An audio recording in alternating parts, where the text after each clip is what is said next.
When does potential become a prison? When does a team's investment in a player transform from hope into a burden that weighs down everyone involved? Right now in Atlanta, there's a talented tight end caught in football purgatory, too good to give up on, too inconsistent to build around, and potentially perfect for a team chasing dynasty status. What happens when mediocrity meets opportunity, and could the solution involve shipping a former blue-chip prospect to the reigning Super Bowl champions? Let's establish something right off the bat. The Atlanta Falcons are stuck in quicksand. They're 3-3 after getting handled by the San Francisco 49ers in Week 7, and they find themselves in that miserable middle ground where they're neither good enough to confidently buy at the trade deadline nor bad enough to justify a full-scale teardown. It's the worst place to be in professional sports. Perpetually average, eternally hopeful, and consistently disappointed. Here's a stat that should make every Falcons fan wince. They haven't reached the postseason in 7 years. 7 years. That's one of the longest active playoff droughts across all major sports. Think about that for a second. While other franchises have rebuilt, contended, won championships, and started rebuilding again, Atlanta has been treading water, going nowhere fast. They've been the textbook definition of mediocrity for the better part of a decade, stuck in that frustrating cycle where they're not quite bad enough to land franchise-altering draft picks, but not nearly good enough to make meaningful playoff runs. Week 8 brings a matchup against the 1-6 Miami Dolphins, a game that should provide clarity about who the Falcons really are. If they can't dominate a struggling Dolphins squad, what does that tell us about their ceiling? And more importantly, what should they do before the NFL trade deadline closes the window on potential roster moves? CBS Sports' Tyler Sullivan captured Atlanta's predicament perfectly when he wrote, "The Atlanta Falcons are another team that could look to add a depth piece, but overall are more likely to stay the course at 3-3 and roll with what they have." That's especially true after trading away its 2026 first-round pick at the draft last spring. That traded first-rounder complicates everything. Atlanta already mortgaged part of their future, which means they're somewhat committed to trying to compete now. But competing with what? This roster has holes, inconsistencies, and question marks scattered throughout. They're caught between competing and rebuilding, which usually means you end up doing neither particularly well. However, if the Falcons do decide to make a move before the deadline, and this is where things get spicy, one player on their roster could attract serious attention from a team looking to cement their dynasty status and chase another Lombardi trophy. Remember Kyle Pitts? The freakish, athletic specimen who was supposed to revolutionize the tight end position? The guy selected 4th overall in the 2021 NFL Draft, ahead of multiple Pro Bowl players and future stars? Yeah, that Kyle Pitts, the one who was going to be the next generational talent at his position. Combining the size of a traditional tight end with the route-running ability of an elite wide receiver. Fast forward to 2025, and Pitts has become one of the most polarizing players in football. He's not a bust. His talent is undeniable. But he's also not the game-breaking force everyone expected. He's been good, sometimes very good, but never consistently great. And in the NFL, especially for a top 5 pick, good isn't good enough. During the offseason, Pitts was already generating trade buzz. NFL insider Jordan Schultz reported back in May that multiple teams had reached out to Atlanta about acquiring the former top pick. Those conversations never materialized into anything concrete, but the fact that teams were calling tells you everything you need to know. There's still belief around the league that Pitts has untapped potential waiting to be unlocked in the right system with the right quarterback. Now, the trade speculation has roared back to life, and this time it involves the most successful franchise of the modern era. The Athletics' Mike Jones and Jeff Howe have proposed a trade scenario that would send Pitts to the Kansas City Chiefs. A move that makes so much sense it's almost scary. Though they might not be considered sellers at the deadline, it'd be prudent to flip Pitts for an asset, Howe wrote. The Chiefs, meanwhile, aren't afraid to add marquee names to their offense at any point in the season, and Pitts could be a terrific fit.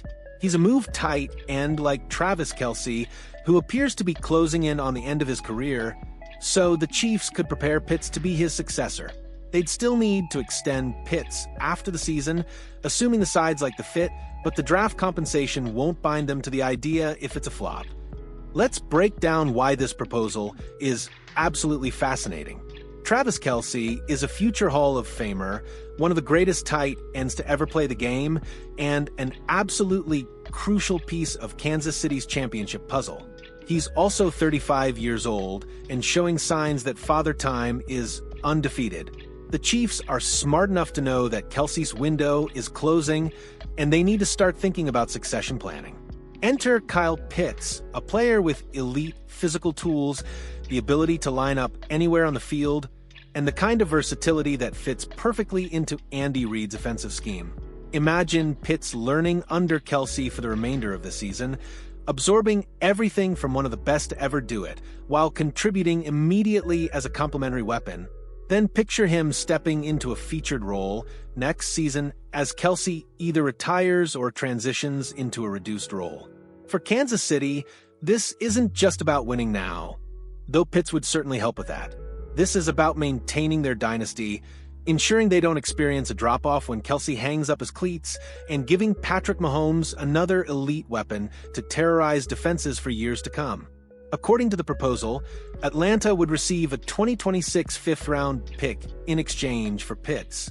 At first glance, that might seem like highway robbery for Kansas City, a former fourth overall pick, for a day 3 draft selection, but context matters here. Pitts is in the final year of his rookie contract, which means any team trading for him would need to immediately negotiate an extension or risk losing him to free agency.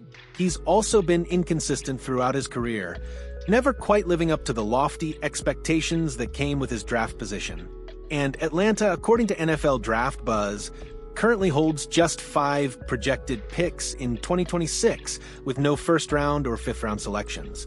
Trading away their 2026 first-rounder earlier means they're already short on ammunition for future roster building. From that perspective, getting any draft capital back for a player they might lose in free agency anyway starts to make sense. According to Spotrac, Pitt's projected market value is a 4-year, $47.5 million deal, an average of $11.9 million per year. That's not cheap, and for a team like Atlanta that's already cap-strapped and trying to build around a young quarterback, committing that kind of money to an inconsistent tight end might not be the smartest allocation of resources. Now, before we start packing Pitts bags for Kansas City, let's pump the brakes and consider why this trade probably won't happen. At least not unless Atlanta completely falls apart over the next few weeks. The Falcons are already thin at pass-catching positions. They recently released Ray McCloud, which further depleted their receiving core. Right now, Drake London is their only true WR1, and after him, their next best pass-catching option is running back Bijan Robinson. Read that again. Their running back is their second-best receiver. That's not a recipe for offensive success. Taking away another weapon from Michael Penix Jr., who's developing in his first full season as a starter, would be counterproductive at best and franchise-sabotaging at worst. Young quarterbacks need weapons, need security blankets, need reliable targets they can trust. Stripping away Pitts would leave Penix with even fewer options and could stunt his development at a critical juncture. There's also this. Pitts and Penix seemed to finally find some chemistry in their last outing against the 49ers. Pitts posted a season-high 7 catches for 62 yards, showing flashes of the player everyone thought he'd become. For the season, he has 30 receptions for 285 yards and 1 touchdown. Not spectacular, but solid production that suggests he's starting to figure things out. If that chemistry continues to develop, if Pitts and Penix can build a genuine connection, then Atlanta might actually want to re-sign Pitts this offseason rather than trade him away. That $47.5 million projected contract suddenly looks more reasonable if he's becoming a legitimate weapon for their franchise quarterback. This potential trade represents 2 completely different philosophies colliding. On one side, you have Kansas City, a team that knows exactly who they are, what they're building, and how to maintain excellence. They're not afraid to make bold moves, to think 3 steps ahead, to sacrifice short-term assets for long-term dominance. Trading a fifth-round pick for a potential Kelce successor is exactly the kind of move that keeps dynasties alive.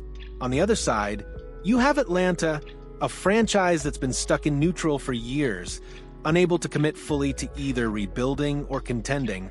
They're the poster child for what happens when you try to do everything and end up accomplishing nothing. Trading Pitts would be an admission that their current trajectory isn't working, that they need to accumulate assets and start fresh. Keeping him would be a bet that they can turn things around, that their current core can compete, that they're closer to contention than it appears. So here we are, staring down a trade deadline that could reshape both franchises' futures. Kyle Pitts remains one of the most intriguing players in football, a former top-5 pick with elite, physical tools who's never quite put it all together. For Atlanta, he represents both hope and frustration. For Kansas City, he could represent the missing piece that keeps their dynasty rolling for another half-decade. Will this trade happen? Probably not, unless Atlanta's season completely implodes over the next 2 weeks. But should it happen? That's a far more interesting question. Sometimes the best move is the hardest one, admitting that a relationship isn't working and moving on before things get worse. Sometimes potential is just another word for disappointment waiting to happen. The clock is ticking. The trade deadline is approaching. And somewhere in Atlanta, Kyle Pitts is either about to become the centerpiece of a playoff push or the latest casualty of a franchise that can't figure out how to escape mediocrity's gravitational pull. Where do you stand on this? Should Atlanta cash in on Pitts while they still can, or would trading him be a massive mistake that haunts them for years? Drop your thoughts in the comments below. I'm genuinely curious whether you think Pitts is a future star waiting for the right situation or just another overhyped prospect who will never live up to the billing. And if this breakdown got you thinking, smash that like button and let's keep this conversation rolling.